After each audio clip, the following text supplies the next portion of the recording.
13 of the 48 club sports offered by the university now require students to submit proof of sex assigned at birth. I know deep down they would probably want to stay with the university. No way in hell anybody's going to tell my daughters what to do with their bodies. This state is one of the worst in child education. We can't take it anymore, seeing those scenes. Going to Hillel on Friday night, all my family members kept texting me not to go. There's a huge housing crisis in Austin. Do you have a plan in place to address this issue? Determined to start your day well? We're up bright and early. From the enriching local stories to the weather forecast later in the day. Rain or shine, at Good Morning Longhorns, we got you covered. Comprised of a studious reporting staff going lengths to get that scoop, and a talented technical team to enhance your screen visually. As a fellow Longhorn, your mornings are better with us. So start your day the Vivo way. Good morning, Longhorns. Tonight on Tower Talks, the United Nations Security Council met on Tuesday to discuss a possible ceasefire in the Israel-Hamas war, a look at why the U.S. vetoed. The Alabama Supreme Court has ruled that embryos are children, a closer look at the ruling in action since. Nikki Haley lost the Republican primary in her home state to former President Donald Trump. And finally, campus-wide elections. We'll sit down with students currently serving in elected positions on campus to discuss what they do and what they have accomplished during their time in these positions. Later this evening, we will also hear from some of the candidates for student government president and vice president. All of this coming up on Tower Talks.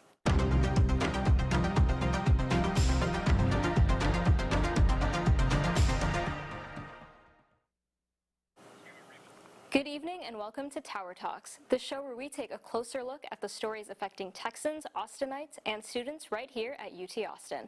I'm Ariba Barmel, and tonight we have a panel lined up for you with students from various organizations that are currently electing student representatives in the campus-wide election. But before we get to that, there's a lot going on in national and international news.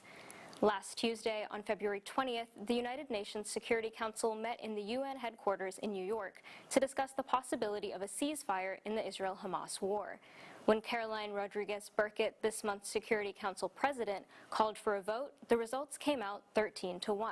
From the 15-member Security Council, 13 country representatives voted in favor of the ceasefire, the U.S. voted against the proposal, and the U.K. abstained. According to the Associated Press, this marks the third time that the U.S. vetoes a Security Council resolution demanding a ceasefire in Gaza. This vote came a day after the U.S. circulated a counter-resolution that proposed a temporary ceasefire linked to the release of all hostages.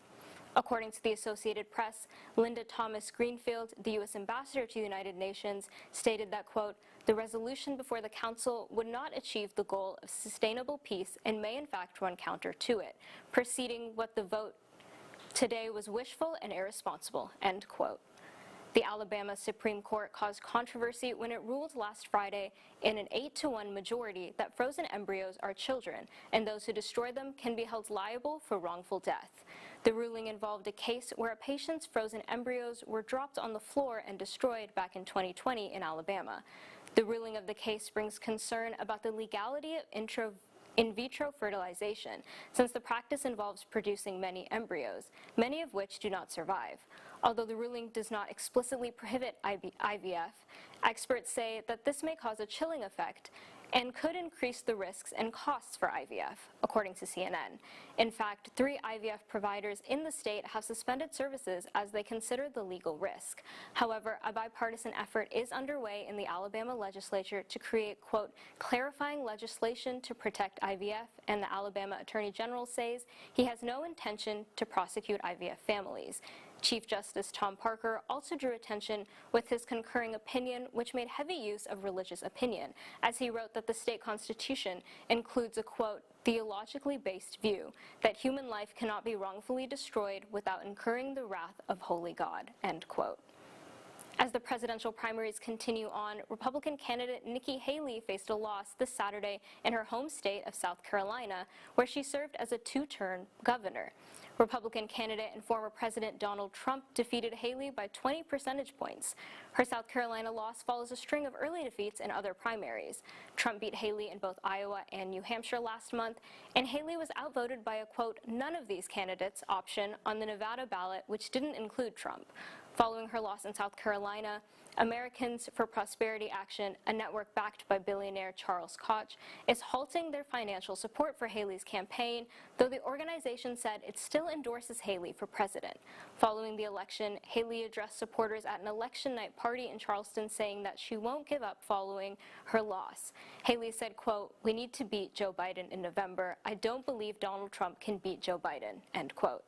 According to the New York Times, Republican voters show little sign of turning away from Trump as their Republican nominee. And now on to our main topic for the night, campus-wide elections. Voting began in the campus election today and will continue until 5 p.m. tomorrow, February 27th. When we come back, we will sit down with students from student governance organizations, Texas Student Media, and the University Unions Board. Later this evening, we will hear from 3 of the 4 executive alliances running to be the next student body president and vice president. All of this coming up on Tower Talks.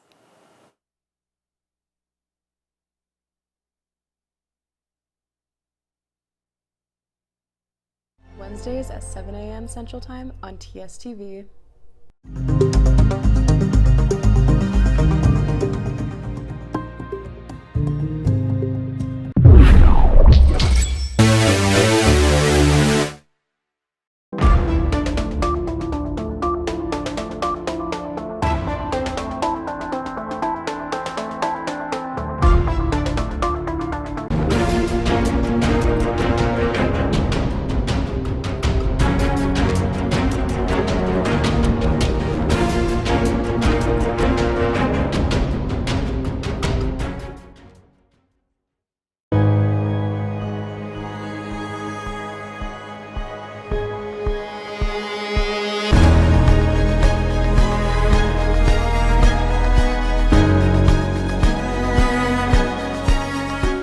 Thirteen of the 48 club sports offered by the university now require students to submit proof of sex assigned at birth. I know deep down they would probably want to stay with the university. No way in hell anybody's going to tell my daughters what to do with their bodies. This state is one of the worst in child education. We can't take it anymore, seeing those scenes. Going to Hillel on Friday night, all my family members kept texting me not to go. There's a huge housing crisis in Austin. Do you have a plan in place to address this issue? Determined to start your day well? We're up bright and early. From the enriching local stories to the weather forecast later in the day. Rain or shine, at Good Morning Longhorns, we got you covered. Comprised of a studious reporting staff going lengths to get that scoop, and a talented technical team to enhance your screen visually. As a fellow Longhorn, your mornings are better with us. So start your day the Vivo way. Good Morning Longhorns, Wednesdays at 7 a.m. Central Time on TSTV.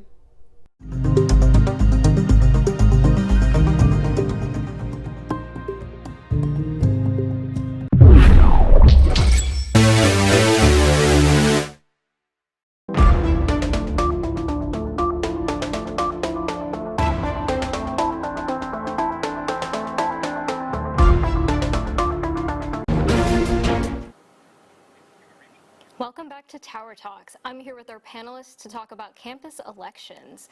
So starting on the far right, we have Kennedy Bailey. Kennedy is currently serving as Speaker of the Student Government Assembly. She has also previously served as a College of Liberal Arts representative and a university-wide representative. Within those positions, she was also Vice Chair of Student Affairs and Chair of Academic Affairs. Next, we have Helen, who is currently Student Body President. As President, she represents over 50,000 students. Next, we have Fiza. Fiza is currently a Moody College representative on the Texas Student Media Board. Previously, she has held various positions at the Daily Texan, including managing editor, and she has interned with the Washington Post, Texas Tribune, and more. And finally, on the far left, we have Olivia. Olivia is the Vice Chair of the University Union's Board of Directors, a position she was appointed to through student government. Welcome on, everyone. How's everyone doing today? Good, how are you? I'm pretty good.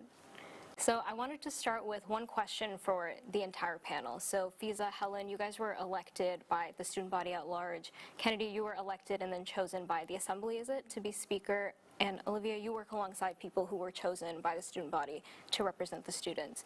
So starting with one question for everyone, why is it important to have elected representatives on campus? Kennedy, we can start with you and move down the line. I think in my position I work a lot with the assembly, which is made up of representatives from all over campus. So I think when I think about this question, it's so important because we have people from all different majors, backgrounds. We have international transfer student representatives, and so having this space where all those students come together, because I don't think that happens very often on campus. So often we're in organizations with people that are really similar to us, which is helpful in forming community, but when you're trying to advocate for students, it's really cool to have people that come from all different spaces that we would maybe never interact with outside of this. So I think that's why it's so important. I think for kind of the exec alliance side of things, it's really important given that an administration kind of influences the dynamics of all of student government in terms of what type of legislation is being passed as well as what type of initiatives are being advocated, especially when considering the fact that a large kind of role that I play as president is kind of represent the student body when having those one-on-one meetings with faculty and other relevant stakeholders in administration. So having someone that the student body chooses is really crucial given that it's a reflection of kind of what the student body wants to see student government get done and also what they want to I guess see represented in terms of admin-facing meetings and conversations. Yeah, I love that you guys can speak on student government because I can speak a little bit more on the press side of things. So as, elected to student media board, it's important to have elected positions here because the media that's represented on our campus is by our students. This is by students. All of this is really important, and the work that you guys do, the work that goes on across campus can only really go so far if it's not represented in media. And the people that are the face of your media organizations, even though they might be behind a piece of paper, they might be editing, they might be behind the camera, but these people are important in producing this work, and if you don't have an elected representative group of people there, you're not representing the people that you serve your news for. So you need to have the community be a part of the newsroom in order to fully represent the newsroom, so it's really important to elect these folks. Those are great points. I definitely think it's very important that students are the driving force of everything occurring at this university. Students are why we're here, students are why everything happens, and so having these elected positions where students are really able to dictate what they want to see, what they need, how they want to be heard is really important. In terms of student life, you couldn't have life without students, so students really have to be factored in when you're making decisions on how to allocate space, how to use different resources, things like that. So I think it's really important to get a representative view of what our campus population thinks through the lens and the voices of those that they elect. Absolutely, thank you. I love the insightful responses and the variety of perspectives that we were able to get on that, so thank you so much. I wanted to turn more specifically to the entities that you guys work for in these organizations. So Kennedy, again, coming first to you, you're from the assembly, but I think a lot of students probably don't even know what that does, despite the fact that they elect those representatives and they're supposed to represent student interests. So speaking more broadly first, could you talk to us about what the assembly does do? Sure. So we're the largest body of elected students. At max capacity, the assembly has about 35 to 40 representatives from across campus, and we like to say we advocate to the university in the form of legislation. So the assembly is very self-driven. When you run to be a representative, you're taking on projects that you want to see changed on campus, kind of alone, but in a group setting. It's very student motivated, and so you come in with an idea, and the assembly provides you with access to administration, with resources, with funding to help make those ideas happen. And so that's really the beauty of having this kind of large body. We meet every Tuesday to talk about students' legislation. You write your legislation outside of time, it gets voted on. It's a very government process. So we work hard to try to make it more approachable for students, because it's not just government majors in there, but it is kind of like this intro to the legislative process. And so once legislation is passed, it's brought up to the university level. Helen signs it, and then it gets sent to all these administrators for hopeful implementation. Yeah, so I think that's kind of roughly what the Assembly is, and we are the legislative branch of student government. So we have a 3-branch system, and we're just one part of it. Awesome. So a lot of those positions are currently being voted on the ballot. So can you speak a little bit more specifically about what those representatives would be doing? Yeah, so we have all different kinds of representatives. We have identity-based ones like international or transfer, and then we have all the colleges, and as well as graduate at large and different graduate schools, and then we have university-wide. So there's all these different titles, but all representatives, once you get in, are the same. Every representative has the exact same like powers and duties, and so when you are in office as a representative, your primary obligation is to show up to those Tuesday night meetings to vote on legislation, as well as your committee meetings to review legislation. Outside of that, you have the opportunity to work on those projects. We're working on trying to establish like more meaningful ways to make sure that representatives are reaching back out to their constituencies. So right now, the primary way that we encourage representatives to do that is through their college councils. So we try to get representatives to reach back out to their college council and senate to work more with the constituency that elected them. But yeah, that's kind of your general responsibilities. They have all the different titles, but everyone's the same once you get in there. So how does the Senate like work with student government, or is it like a separate entity? Yeah. Within the SGOs, we have like 3 student governance organizations. Student government is one of them, and we cover graduate and undergraduate academic and student affairs. And then graduate student assembly and Senate kind of cover branches of those more specifically. So Senate covers in-depth academic affairs. We touch on academic affairs, but we don't do it to the same depth that Senate does. So they focus on undergraduate academic affairs. Interesting, thank you. So I wanted to come to you next. Helen, you work in the executive branch. Can you talk to us a little bit about what that is and how it differs from the legislative? Yeah, I would say Kennedy did a really good explanation of things, and I would say models somewhat similar to the federal government. We have agencies. I can't count at the top of my head how many exactly there are, but I would say it's like roughly like 7 to 8. But they cover different topics, ranging from food insecurity to mental health to the Women's Resource Agency, and each comprise around like 5 to 7 students. And then there's staff. And then there's the exec board, so it includes our communications director, chief of staff, the vice president and president, as well as the communications director. And I would say what we do as an entity is first and foremost try to implement as many initiatives that we campaigned on as possible, but that could also include kind of previous initiatives that previous alliances have advocated for, like continuing projects such as the Women's Resource Agency, advocating for kind of menstrual equity, as well as representation in various spaces, and making sure that various spaces like the gym are safe for women and non-binary folks. But I would say it's really hard to kind of pinpoint what exactly the executive branch does. I would say, we also write legislation. We have policy directors under the advocacy director who help write different legislation that, our alliance may want to see get passed.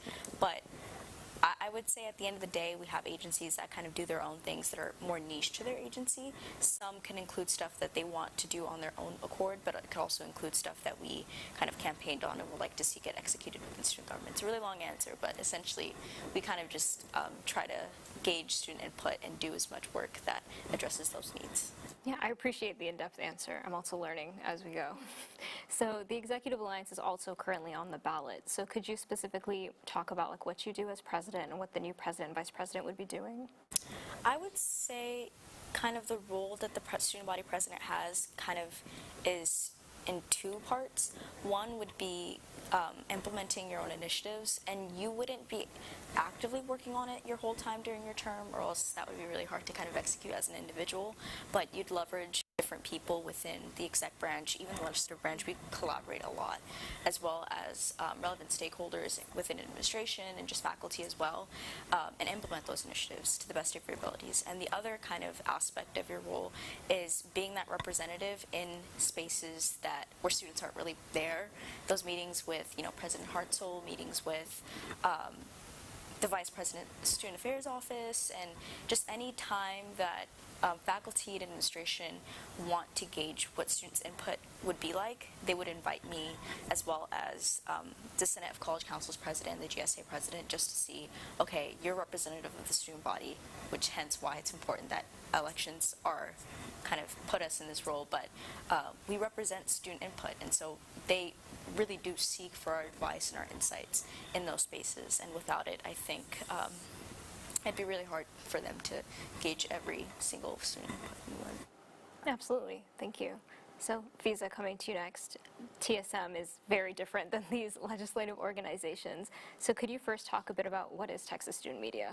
Yeah, Texas Student Media is the governing body of most, not all, because there's tons of great publications on campus, but of the major publications and student media groups on campus, including TST, the Daily Texan, Cactus, and there's tons, KVRX, all of these folks. So the board kind of looks over advertising and makes sure that we have the resources necessary to put on things like this.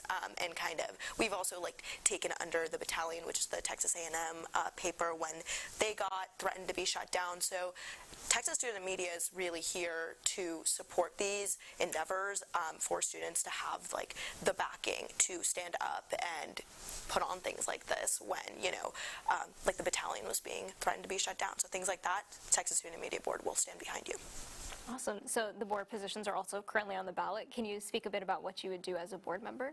Yeah, as a board member, I'm a voting member, which means I vote for the managing editor of the Daily Texan, and, you know, any kind of changes to any governing documents and things like that. So it's really important that the people on the board are voting members, because it means we get to choose kind of the folks who are running newsrooms. So I can speak to the managing editor role, and I don't want to speak for other roles, just because that's something I've done.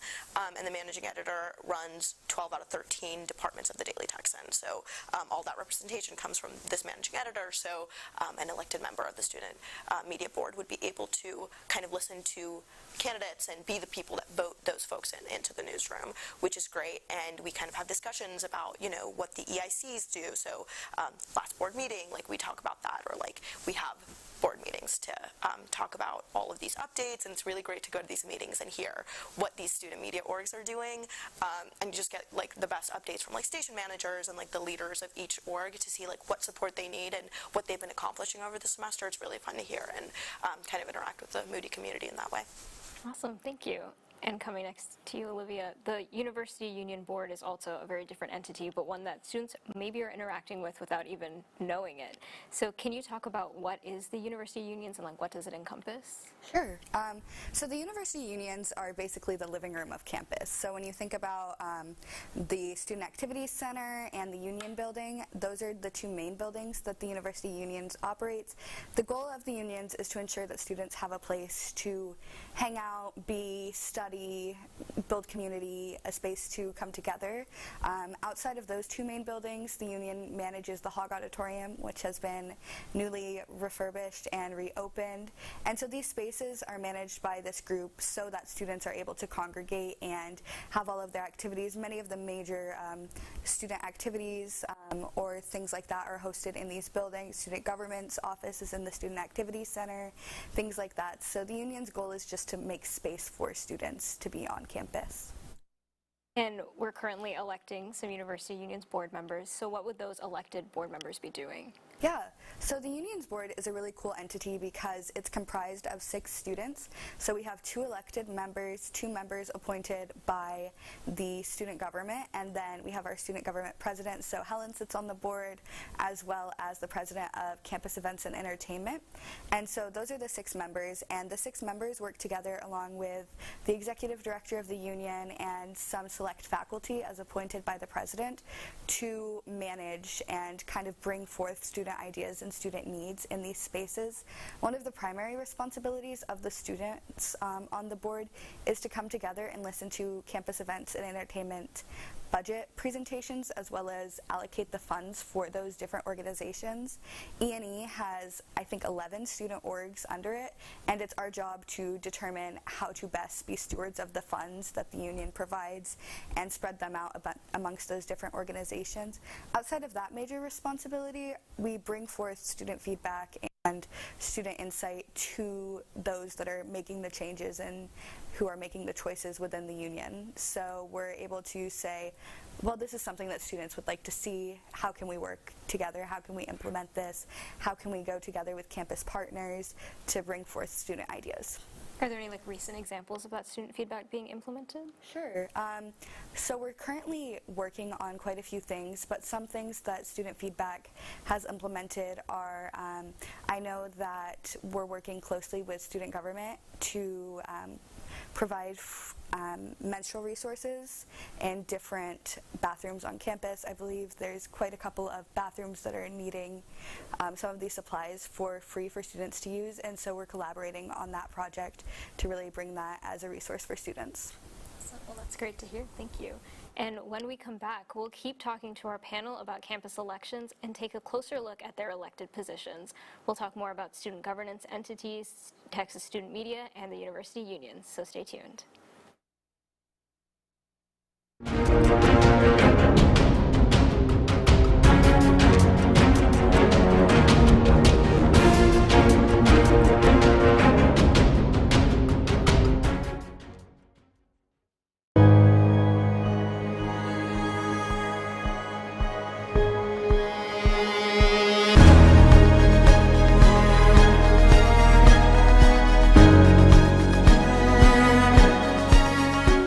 "13 of the 48 club sports offered by the university now require students to submit proof of sex assigned at birth." I know deep down they would probably want to stay with the university. No way in hell anybody's going to tell my daughters what to do with their bodies. This state is one of the worst in child education. We can't take it anymore, seeing those scenes. Going to Hillel on Friday night, all my family members kept texting me not to go. There's a huge housing crisis in Austin. Do you have a plan in place to address this issue? Determined to start your day well? We're up bright and early. From the enriching local stories to the weather forecast later in the day. Rain or shine, at Good Morning Longhorns, we got you covered. Comprised of a studious reporting staff going lengths to get that scoop, and a talented technical team to enhance your screen visually. As a fellow Longhorn, your mornings are better with us. So start your day the Vivo way. Good Morning Longhorns, Wednesdays at 7 a.m. Central Time on TSTV.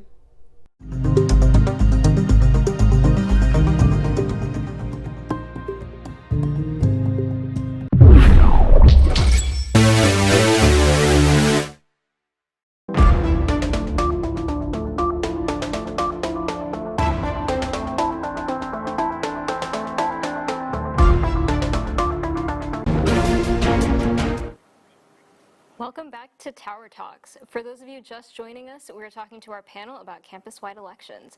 From right to left, we have Kennedy Bailey, Helen Githacho, Fiza Kuril, and Olivia Green. Welcome back.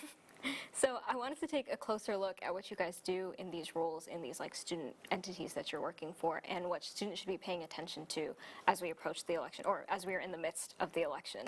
So Kennedy, coming first to you again. The Assembly votes on things like bills and resolutions. Could you give an example of a recent example of something that they voted on? Yes. We have a lot of legislation coming up, but my favorite things that have happened this year, both projects I've worked on, so I'm a little biased, but one is the establishment of a Waller Creek management team. We have a representative, his name is Will Eagle, and he is super passionate about sustainability. He identified that on campus, Waller Creek was really in need of a management team. So after talking with lots of important people in sustainability on campus, this resolution came out of it asking UT to establish the team. And so that's been really exciting to see this, I don't know, I'm very COLA-minded, and so to see this kind of very data-driven project take place in student government, where you don't have that happen all the time. So that was really exciting. And then something that I've worked on really closely is evening classes. Student government authorized a survey for evening classes, so that'll be going out in April, hopefully. And we've been talking with the registrar, and it sounds like there's some hope for establishing evening classes. I work about 35 hours a week, and another person that worked on the project with me works about 40 hours a week. And so when you're working that much, evening classes would be really nice. So we're trying to do that as well. So those are my two favorite things this year. So what do these resolutions do? Yeah, so the resolutions are a way for us to formally say that this is something students want. So a lot of times what happens when you go to an administration and you say, this is a problem on campus, we really want to make change here, the kind of response is, okay, well, who thinks that's a problem? Like if students really said that's an issue, and so through these resolutions we can really formally say students across campus see this as an issue. And by doing that, a lot of times we're able to sway administration one way or the other. It's kind of feeds into this we do a lot and then sometimes projects don't go anywhere, and that happens. And I think recognizing that is an important part of fighting back against this idea that student government doesn't do anything, because a lot of times we try and then it doesn't go anywhere. But these resolutions are a way for us to formally say this is something that students want, and hopefully you see those things implemented. A lot of it is continuous follow-up and continuing to push for those things, even if we're told no once or twice or 3 times. But having this signed piece of legislation that shows every student across campus has said something about this, it really helps. So what can that implementation process look like for these types of resolutions? Usually time. And that's what's so frustrating with so much turnover in elections. It's really hard for these long-term initiatives to happen. And Helen will talk more about the menstrual equity, but that's something that's taken a long time too. So a lot of it is continuous follow-up. I'm ending my time in student government, but I'm not ending work on the evening classes project. And things like that I think will help with implementation, really committing to something. And I think that's something that when we look at elections and we look at electing new people, electing people who are passionate about projects and aren't overly ambitious can really help, because sometimes people spread themselves too thin and then you pass a whole bunch of things and it's really hard to fight for that implementation. But yeah, it's just continuing to push for students. Thank you. And coming to you next, Helen, what does the Executive Alliance do to advocate for the student body? I think one of the biggest ways the Executive Alliance advocates for students is through being involved and kind of ensuring that we as an alliance are up to date with different issues that are happening across campus, and making sure that we bring them up to relevant stakeholders, especially the Dean of Students and the Vice President of Student Affairs. We work really closely with them, and they kind of help us try to understand the more faculty's view and perspective on the matter, to see if there's any way that we can find kind of a way through it.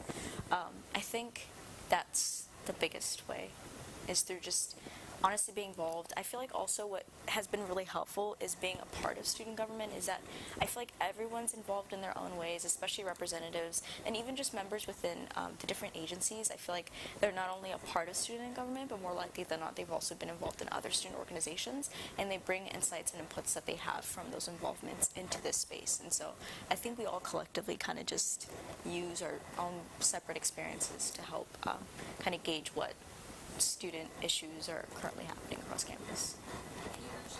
And also the student government website talks about how the Alliance acts as a liaison to the higher administration. Can you talk a bit about how that works in practice?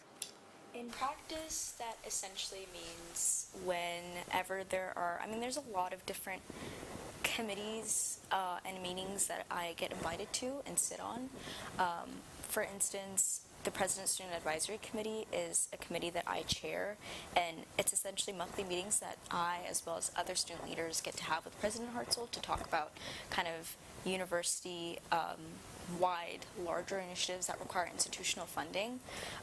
And so that's kind of the role that I get to play, but it could also be in terms of smaller involvement, such as having monthly meetings with the Vice President of Student Affairs, and it could even be kind of on a per-issue basis. With the recent passing of SB 17, part of what administration had done was create a campus consultative committee where they invited different professors and faculty that are affected very largely by those issues. But one of the things that one of the people that they also invited were student government leaders, or at least the student government president, Senate of College Council's president, and the GSA president, because we represent kind of different spaces across campus. So I guess the liaison, I think, is a really accurate way and reflection of kind of what we do. Whenever they want someone that kind of represents student inputs, they just usually think of us. How do you work with these other agencies to students, and also with the assembly as well? I think one of the beneficial ways is it's kind of built in with like the weekly assembly meetings that we have, but we also try to make the most of the student government and Senate office. I think it's a really amazing kind of way. We've found a natural and organic way to collaborate. I feel like while I'm there doing homework, Kennedy will come in and be like, hey, like, by the way, we're working on X, Y, and Z. Like, what are your thoughts on this? And even with Senate, I feel like I attribute my really close relationship with the president and Senate of college councils because of our close proximity to each other. And I think that's been very helpful in kind of understanding each other's perspectives and different ways we can best collaborate to kind of execute certain initiatives. I think the Texas Student Media Board is something that maybe a lot of Moody College students are aware of, but the campus at large might not be as aware of what it is. So why should students care about and pay attention to what TSM is doing? Yeah, like I said, TSM covers so many publications and just media entities across campus, and those folks represent you and your stories and, you know, what government does, what anybody does on this campus. There have been stories that come out of these media entities that really change this campus. The same way student government uses their legislation, the stories that come out of these media entities are really important. And during a time when First Amendment rights, especially in Texas, for student media is under attack, like I mentioned the battalion earlier because I'm very passionate about it, and as is the rest of the board, that their university tried to shut down their newspaper. We can't really have the university shut down our newspapers and our media entities because we have TSM.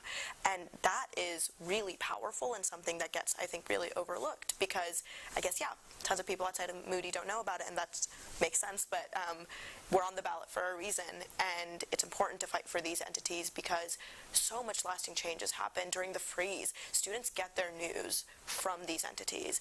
The Cactus is archiving our history. These are things that we look back at, and these are things that, yes, matter in the moment, but I mean, these breaking news reporters are always on Twitter kind of telling you things that maybe the university isn't telling you. But yeah, our archives, our history, this is, like, again, like the first draft of history thing is kind of like cliche, but it's true, and Texas Student Media supports that. And good media, as you know, we've learned, is crucial to democracy, and this whole election thing is about democracy, but more than ever now, ensuring that we have these entities backed with advertising to stay up and floating, and TSM also gives these students voices and these leaders voices to say, hey, we don't support that advertiser, or say, this is what we want out of these entities, this is how much money we deserve, and this is how much we should be compensated. These are important conversations to have, especially right now. And can you give an example of like a way student media Has affected campus more broadly? Yeah, absolutely. I think about the winter freeze a lot because I was a breaking news reporter then, and I just remember how the community really came together. Like, SG was doing so much, and so were media organizations, just to get everybody together. And, like, I remember the unions were so helpful during that time, and it's a great show of, okay, everyone is kind of coming together, and these media organizations can tell you, here's where to go for X, Y, Z. I remember there was a story about RAs being underpaid and having to do all of these things during the freeze and having to fix pipes and running around, and they weren't getting any back pay. And after that story was published, they got all of their back pay. That's serious impact that comes from reporting, comes from talking to people. RAs aren't really allowed to talk to media for a reason. I mean, that's something that the university, I mean, I'm being honest, doesn't really let them do anymore.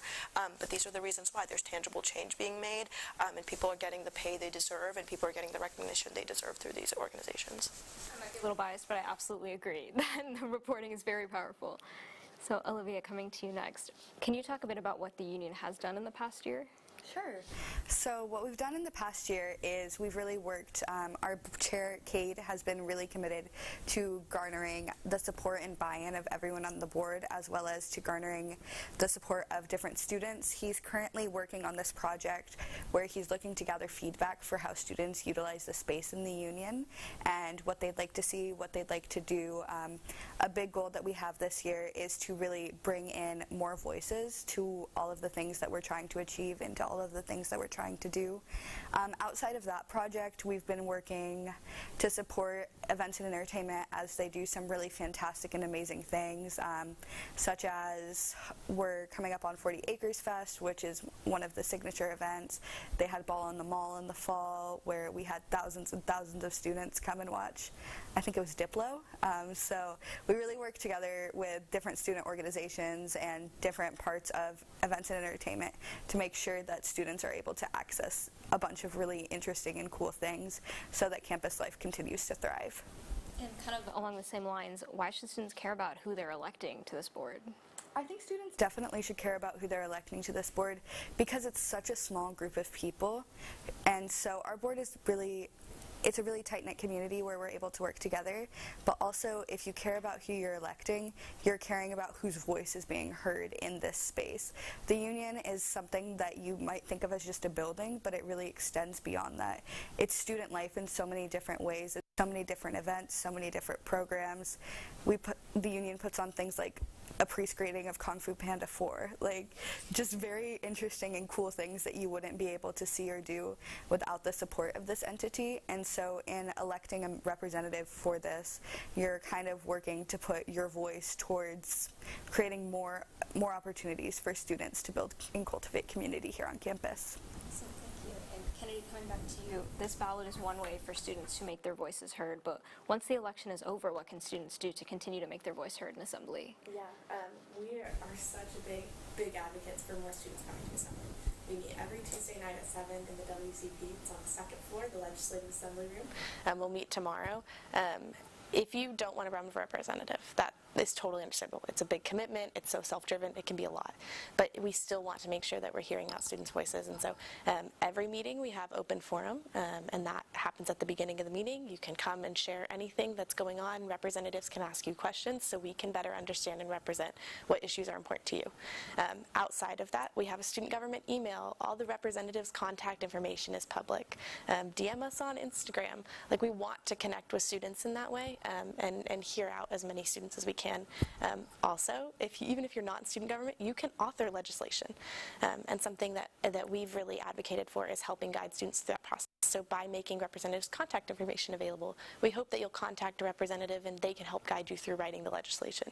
If you have an idea, if you want to make change on campus, there's nothing stopping you. We want to help support you through that. So even after this election ends, if you didn't run for representative, it's not over. You can absolutely still be involved. It's really interesting. I didn't know that anyone could author legislation. Absolutely. Could you talk a bit more about what that looks like, what kind of things that can be about? Yeah, so part of understanding that if a student has something that they're really passionate about and they go to administration says we need a show of student support. Student government can be that. So if there is something that you are really passionate about, or if you need a connection to administration, those are things that we can provide. And so if you reach out, if you contact us, if you show up at a meeting, if you show up at the office randomly, we are always there and we want to help support. So in authoring legislation, anyone can author it. You just need one representative sponsor for it to be valid, and we can get you a sponsor. I will sponsor it. We can find someone that can sponsor it. But yeah, anyone can author it, and we'll walk you through the process. We have templates. We have old legislation you can look at. Doesn't have to be overwhelming, and we'll be there to support you. Awesome. That's great to hear. Yeah. Visa, coming to you next. After this election is over, what should people be paying attention to in the Student Media Board? I mean, just read, right? Like, there's so much there, especially in the board. There are only a few elected positions in the board, but after this election, it's important to see the folks that you voted for, what they do. So, like the EIC candidate that you vote for this semester, you can see what they do for the next year, and read and send in op-ed submissions to these various entities. And while the board is kind of closed because, you know, there's a lot of technical jargon and legalities that come with being a board of the university of the United States of the university. Get yourself a promotion. Right, I know. I'm just thinking too highly of myself there, but there's still ways to get involved with all of these entities under TSM, and there's just this great hope and just security in knowing that whatever entity you're a part of that's under TSM, while all the other entities on this university are also great, you have this backing of folks who will stand for you, behind you, and make sure you're compensated and fight for you to get more compensation. We understand that a lot of this is free labor, and the board wants you to be compensated. The board wants you to have legal backing and wants you to hold the university accountable and do what media is supposed to do. So the best way to stay involved after this election is read these things, make sure that the folks you elect into office are doing what you want, and if they're not, you can always hold them accountable by sending in op-eds. It's their job to read what you say too, so it's an ongoing conversation. As much as reporting is like somebody talking and kind of putting a mouthpiece to the community, it's a reciprocal exchange. It's diplomacy, really, like from editors to writers to board members to the community. At the end of the day, you're being diplomatic to all these people, and the community is the biggest key factor in it. Read and watch, right? Of course. Read and watch. Watch. Similar question to you. After the election is over, what should students be paying attention to in student government? I would say don't be shy. Please go to assembly if there's something. It could be as simple as like having a question about a specific issue that you want to see addressed on campus, to as complex as, you know, wanting to write and introduce legislation to assembly. I'm 99.999% sure that there's going to be someone who's more than willing to help you out and guide you through that process. And there's also just other things that student government always does, whether it be a project or an initiative that different agencies are working on, or a specific initiative or project that a representative is working on. I think just even going to the office and just being there, hanging out, I feel like we're always there doing homework. I mean, we also do work as well, but we kind of use that space as just a space where we just hang out. And so I think after elections, I think one of the greatest kind of contributions that students can do is just to go to assembly, or even just write to representatives if they think that there's a specific issue that they want to see addressed hasn't been addressed, and to also keep up with representatives and executive alliances after elections. It's really important that we get the right people into these positions, but it's equally as important to hold them accountable and ensure that, you know, your voice is being heard. I'll also add, so we have all these elected positions, but we also have appointed positions. Or application-based positions, and so elections will end, but you can still join student government if you'd like to. Yeah, they'll open those applications back up at the end of the semester. Did you say? Thank you for bringing that up. Actually, yes. Towards the end, usually once the executive alliance transitions, there are applications for the exec board as well as the staff and external appointments, which can include appointments to the unions board as well as, you know, other external committees that are really equally as important to student government as much as the internal side of things. Awesome. And similar question for you, Olivia. What should students be paying attention to in the university unions? Sure. Students should definitely be utilizing our spaces and kind of paying attention to some of the things that we're putting on in those spaces, the events that we're holding. And like I was saying, we were looking at garnering student feedback this semester, so be on the lookout for any information on that. But other than that, I would just say that in terms of what the unions are doing throughout the semester and just throughout the rest of anyone's campus career here, is we're just looking to create a space for you guys to feel at home. So make sure to come by, check us out, hang out, just really make the space your living room. Awesome. And I have one question again for everybody on the panel. We've talked a lot about the positions more generally and kind of what these entities do in the university, but could you each talk about like one specific thing, maybe the thing you're most proud of this semester that you've done in these positions? Maybe we can start with you, Olivia, this time and move down. Oh, I didn't expect that.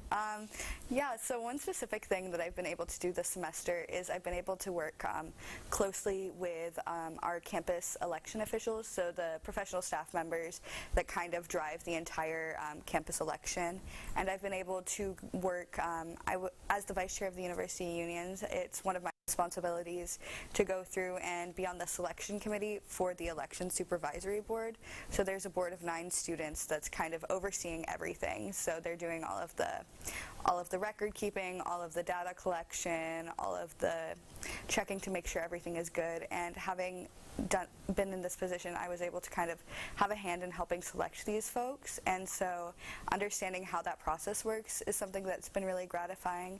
But I've also understood that there are a couple of different things that in some of our governing documents that are different in terms of language and things like that, so I've been working on making sure that everything's aligned and organizing all of that, just as things have shifted and changed over the years. I think similar to what you were talking about, I think what I'm most proud of is asking the questions. I feel like that's a very journalist answer. But, be the person in the room that's asking candidates tough questions. Why are you running for this? And what are you really doing in this position? Also looking over budget, and especially during SB 17, we've had to change some of our documents based off of that.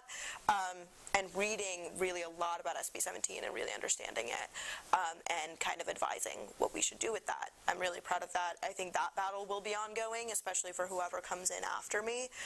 But it's something that I think will just have to be ongoing, and I'm happy to have been a small part of it, even though I hate that it's happening. It's like gratifying to know that I was able to ask those tough questions and get the ball rolling on what will hopefully be a productive answer to SB 17.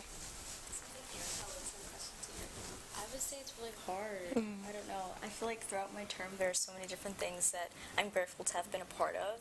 But I guess if I had to choose one, it'd be our most recent kind of thing that the exec board was able to work on, which is the referendum that will also be on the ballot in conjunction with all the other elections that are going on today and tomorrow at 5 p.m.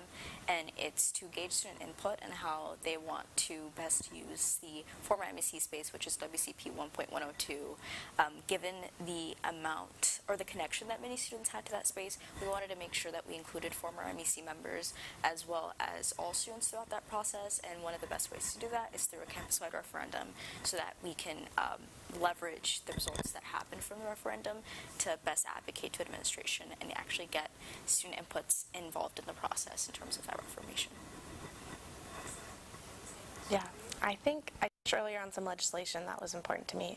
So I guess more generally, I'm really proud of kind of the space the Assembly is becoming. There's a history of it being kind of hard to sit through and very formal and not a super welcoming space for students. And so in an effort to try to drive more students to come and keep representatives for longer, because we know that helps with project implementation, we've tried to make the space more collaborative and more casual, I think, and that has really helped. And I'm really proud of that. And then kind of along what you were saying, we've changed our governing documents.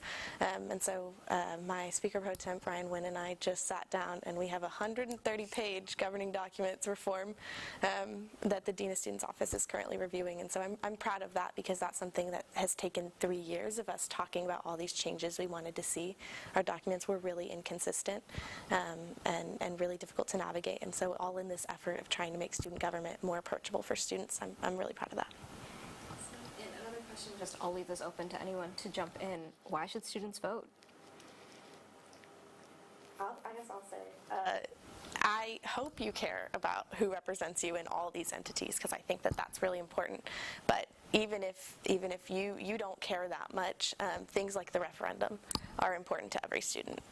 I can understand if you took one look at student government and you're like, I don't really care about what they're doing. I think you should, but even if you don't, this election in particular is so important.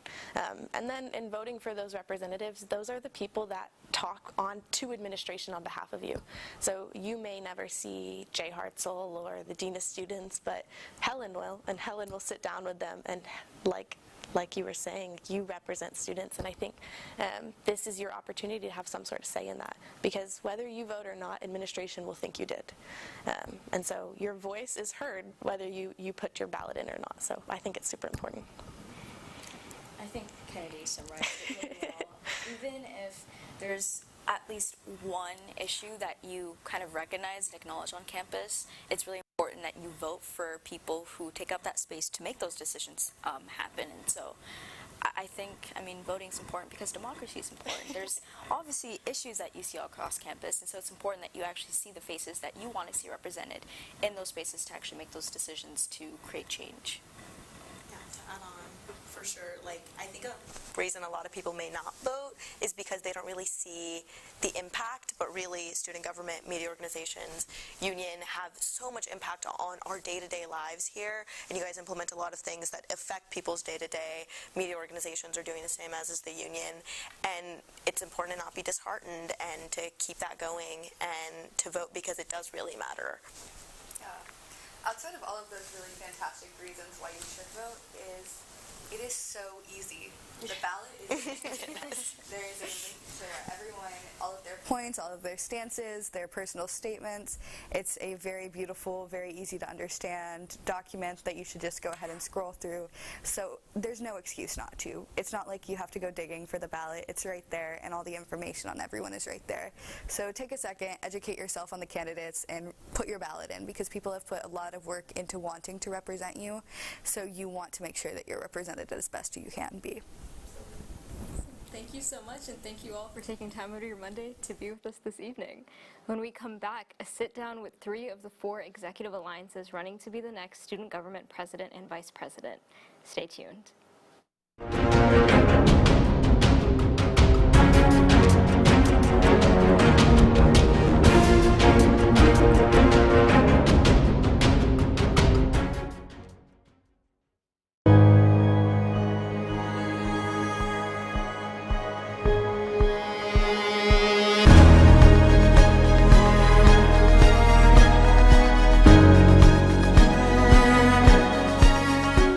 "13 of the 48 club sports offered by the university now require students to submit proof of sex assigned at birth." I know deep down they would probably want to stay with the university. No way in hell anybody's going to tell my daughters what to do with their bodies. This state is one of the worst in child education. We can't take it anymore, seeing those scenes. Going to Hillel on Friday night, all my family members kept texting me not to go. There's a huge housing crisis in Austin. Do you have a plan in place to address this issue?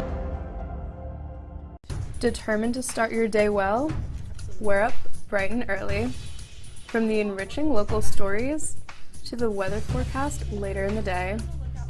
Rain or shine, at Good Morning Longhorns, we got you covered. Comprised of a studious reporting staff going lengths to get that scoop, and a talented technical team to enhance your screen visually. As a fellow Longhorn, your mornings are better with us. So start your day the Vivo way.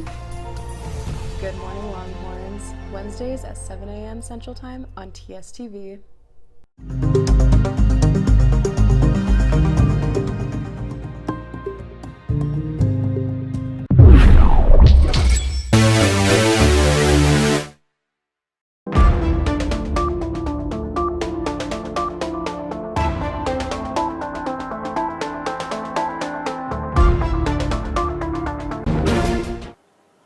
Welcome back to Tower Talks. Last week, I had the opportunity to sit down with Grace Kelly and Al Grinnell, Austin Barthel and Andy McKiernan, and Ramya Numbala and Jonathan Wilson, who, in addition to Jonathan Griffith and Lemuel Sarfo, are running to be the next student government president and vice president.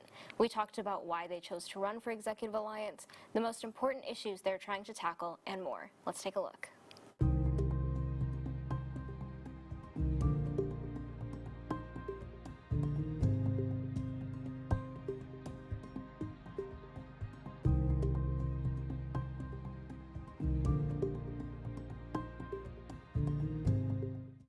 Part of Unity is just being more organized when it comes to solving problems for students, and that's not just on behalf of student government, that's on behalf of all students. So like I said before, having more student organizations work together to solve their problems, having students work with alumni to solve their problems, because one of our platform points was for DEI was bringing in the Alumni Association, who have already shown that they want to support students in this time, and helping them bringing them in to kind of help us solve problems caused by Senate Bill 17, like a lack of funding, because one of the problems that students have brought up in the Assembly is that some of the former executive members of the former agencies of the MEC, they came in, they talked about their problems, and I asked them in Assembly, I was like, what do you guys need? And they were like, money. I was like, oh, okay, so that should be our priority. So part of our campaign is working with alumni to hopefully fund those organizations and those initiatives that have been canceled. And so uniting alumni with students, uniting students with students, uniting students with student government. So that's why I would say that unity is kind of our biggest, is our highest priority. So we ended up having to ask quite a few people before I was able to get numbers and get how much money is actually spent. And we feel like the budget should be more available, whether that is what we think should be, which should be on the student government website. There's like different tabs for different things, and we think having a budget tab would make a lot of sense. We think that having previous budgets would make a lot of sense. Having the expenditures that student government makes would make sense as well, because, you know, ultimately student government money we feel does belong to the students. We feel like it is student money, so they should know exactly where that goes.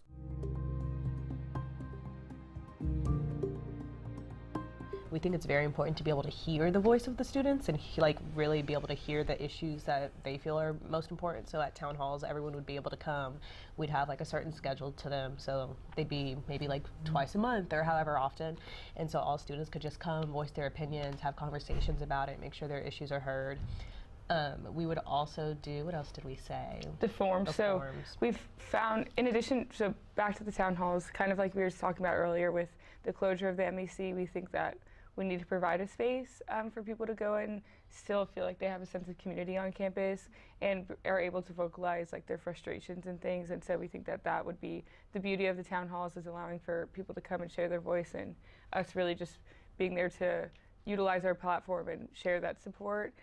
We also would try to highlight a form that would be available to everyone. That form would not only be a means of kind of submitting people's frustrations and kind of like constructive criticism to us and how we could grow in supporting students, but there's been recent struggles of people or student organizations, despite SB 17 not supposed to be conflicting with student-led organizations. People have had frustrations with booking rooms and things for different activities, so that form would be, hey, I'm not able to book a room due to being denied the room allocations, and so then we would use our platform within student government to book those rooms for organizations.